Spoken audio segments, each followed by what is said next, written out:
Yes, people, as you know, Arsene Wenger has spoken in regards to the way that football players are trained and how he searched and looked at how much times players scanned at a certain rate based on the positions, which I'll speak about in another video.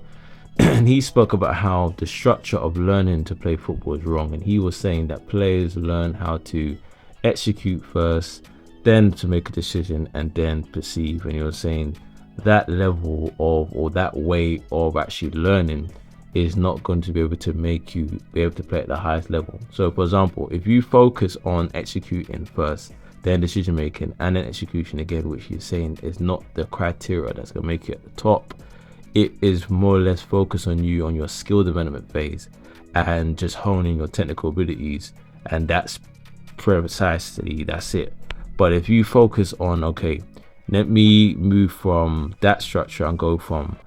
to perception, then decision making, and then I want to go to execution, what will happen is then you're going to then start to develop a more overall game built on a lot of decision making, reading patterns, and understand strategically how can you use your skills to affect the game based on your perception ability. So for a lot of you, I say if you're a young player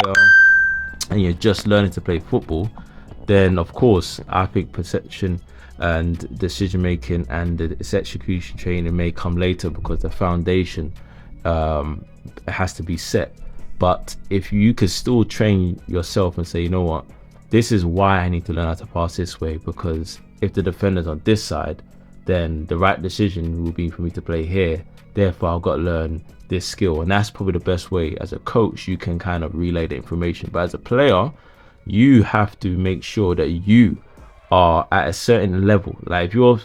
13, 14 for me, and you're playing at a good level academy football, let's say you're 18 and you're trying to go pro and you are trying to go all the way, you need to be working on your perception ability, you need to be working on your decision making quality, and then execution. I'll be doing a part 2 on this, but I want to sow the seed and make you look at what you're doing right now and saying, am I perceiving the game correctly? Am I making the right decisions? And then therefore, have I got the correct technical skill to execute it?